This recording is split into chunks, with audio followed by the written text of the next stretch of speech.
Hi, my name is Aaron and I repeat, my matrix number is 208024F1063. Hi, my name is Norisha Marif bin Suhaimi. My matrix number is 208024F1067 and my class is DPB10023. Good morning, sir. My name is Kevin Petrus. My matrix number is 208024F1020. Hello everyone, my name is Jefferson Winsa and Jeffrey. My registration number is 20D8024F1004. I am from class D80-2C. Hello, my name is Muhammad Amshad Irwan. My matrix number is 20D8024F1036. Mr. Robert was appointed as a sales manager on 15 December 2021 at Panasonic Holding operated at Shah Alam, Selangor. This factor can produce maximum 25,000 units television per month during the pandemic COVID-19 and technology in early 2020 to the drop sales more than 50%, and the factor operated only at 50% from the total number of staff. The analysis for production sales and sales target as the table is shown in the screen. The first step is human resource planning. It determining the type and number of employees needed to fill in vacancies. It identifies workforce requirements, attract productive employee, and use using planning step to achieve organization goals and increase the sales. There are 4 steps in human resource planning for Mr. Robert can do. The first one is planning for the future needs, planning to balance the future, planning for hiring, selection and termination, and planning for growth. The second step is recruiting. It's attracting qualified candidates for job position through internal and external hiring. Internal hiring includes notifying employees, reviewing, record and checking organizational charts. And this last one is external hiring. It involves advertising through media or influencers. And if a department have too much employees, the company can transfer the extra employee to the department with vacant positions. The company also need to inform employee through the notifies vacancy list, email or company web to hiring the employee already in organizations. And the third one is a selections. Selection was choosing the best candidate for applicants to fill a vacancy, from a reviewing application, conducting interview and test, and considering factors like discrimination laws, time, applicants, and organizational goal. The company can prepare some tests for the interview for IQ tests or knowledge tests to know about the IQ and knowledge, personality, and psychology tests to assess the interviewer's personality. The fourth step is induction and orientation. It is the process of introducing new employees to the organization and work environment.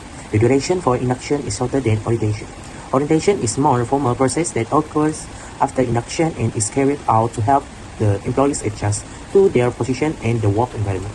For example, the company introduced the organization background of the company to the new employee, holding a program to introduce new employees to the old employees and listing the job, duties, and responsibilities that must be performed by the employees for the new employees, so the new employees will be enabled to perform the duties efficiently and effectively. The purpose of doing the induction and orientation is to reduce the feeling of anxiety and worry among new employees and enable the new employees to form friendly relationship with other new and existing employees so that they will support each other in a very harmonious working environment. The next step is training and career development.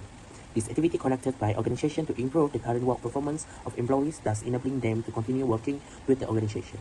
In the Toyo Uden company, they can train new employees with their relevant job to improve their performance and lose the mistake when doing work. Training can be divided into 3 skills, that is technical skills, interpersonal skills, and problem-solving skills. The technical skills is like reading and writing. The interpersonal skills is employees' ability to interact with his leaders, such as effective communication and conflict management. The problem-solving skills is to solve the problem, especially not routine in nature. For example, some interns come to work in a company for school's graduation disease. Therefore, throughout the training, the company can let them learn different abilities such as technical skills, interpersonal skills, and problem-solving skills. These skills can make them work better in the future, and thus, even if the internship period has passed, they will also want to continue to cooperate with Toyo Uden. Next is performance evaluation. Performance evaluation is a continuous process of communicating with employees regarding their expected duties and career work performance in the organization. This process is to identify whether the employees have performed the job well or not. For example, a Toyo Uden employee have excellent performance on the online customer service for 1 year, and Toyo Uden should give the reward to the employee. There are 2 types of performance, such as informal performance evaluation and formal or systematic performance evaluation. Under the informal performance evaluation, the manager needs to obtain the evaluation of the employee's performance after the newly hired employees are reorganized for a few days or few weeks. This will encourage the desired outcome and avoid the undesired outcome during formal or systematic performance evaluation. The manager needs to conduct a performance review with an employee, requesting skills and training on the part of the appraiser. For example, prepare an appropriate appraiser example with mixed feedback or an appropriate negative appraiser example. The final step is employee transfer and separation. Employee transfer and separation, which includes termination, retirement, resignation, or furlough. Frequent employee turnover requires continuous hiring to maintain smooth operation. The Delphi technique is a structured approach to decision making that emphasizes gathering opinion from a group of experts without the need for face-to-face interaction. The process begins by identifying the problem that needs solving. Team members then provide their solution through a series of questionnaires which are completed privately. The responses are compiled and shared with the group, allowing members to review and revise their answer. This process continues in multiple rounds until a consensus is reached. The Delphi technique is advantageous because it allows for anonymous input, which can lead to more honest and unbiased response.